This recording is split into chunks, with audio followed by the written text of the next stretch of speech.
అనగనగా ఒక అడవిలో ఒక జిత్తుల మారి నక్క తన ప్రాణాలు కాపాడుకోవడానికి పరిగెడుతూ మరొక అడవిలోకి ప్రవేశించింది.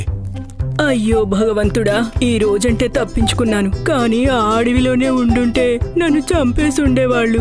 పోనీలే, ఇక ఈ కొత్త అడవిలోనైనా ప్రశాంతంగా ఉంటాను. అరే మిత్రులారా, ఒక ముఖ్యమైన విషయం చెప్పడానికి నేను మీ అందరిని ఇక్కడికి రమ్మని పిలిచాను. చెప్పు మిత్రమా, ఏమిటి విషయం? నిన్న రాత్రి దగ్గరలోని ఒక అడవిలో నుంచి ఒక జిత్తులు మారి నక్క మన అడవిలోకి వచ్చింది. దాన్ని తన వంచన బుద్ధి కారణంగా ఆ అడవి నుంచి బయటికి గెంటేశారు. ఇక మీరందరూ కూడా జాగ్రత్తగా ఉండండి. చీకటి పడిందో లేదో నక్క పడుకుని ఉన్న మిగిలిన జంతువుల్లో ఒకదాన్ని తన ఆహారంగా మార్చుకోవాలని ఆలోచించడం మొదలుపెట్టింది. పడుకోనున్న జంతువుల్లోంచి ఒకదాన్ని చంపి ముందు నా ఆకలి తీర్చుకుంటాను. కాని అప్పుడే అడవి కుక్కల గుంపు దానిమీద దాడి చేశాయి. అయ్యో, ఇవెక్కడి నుంచి వచ్చేసాయి? నేనిక గ్రామం వైపు పరిగెట్టి తీరాలి. నక్కలాగానే ఆహారం కోసం వెతుకుతున్న ఆ అడవి కుక్కలు నక్క మీద దాడి చేయాలనుకున్నాయి. అప్పుడు నక్క తన ప్రాణాలు కాపాడుకోవడానికి గ్రామం వైపు పరుగులు తీసింది. ఇక్కడ దాక్కుంటాను, ఇక్కడ నన్ను ఎవ్వరూ చూడలేరు.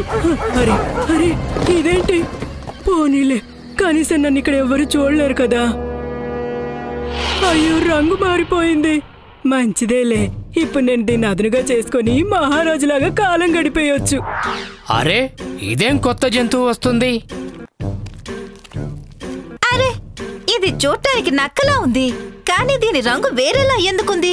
భగవంతుడు మీ అందరినీ రక్షించటానికి నన్ను ఈ అడవికి పంపించారు. అంటే తిను మన రాజు కంటే చాలా బలమైన వాడనమాట. నిన్ను భగవంతుడు మా కోసం పంపించి ఉంటే అప్పుడు నువ్వే మా రాజువి.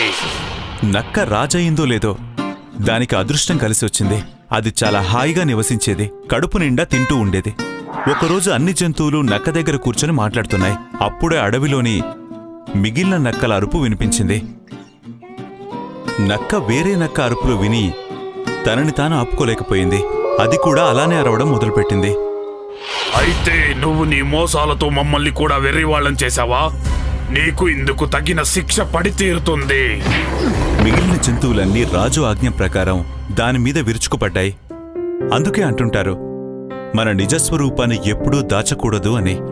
ఎందుకంటే నిజం ఏదో ఒకరోజు ఖచ్చితంగా బయటపడుతుంది. హాయ్, నేనే షైనీ. మీరు నన్ను ఇలానే చూడాలనుకుంటే ఈ వీడియోని తప్పకుండా షేర్ చేయండి. అరే ఈ ఛానల్ని కూడా సబ్స్క్రైబ్ చేయటం మర్చిపోకండి.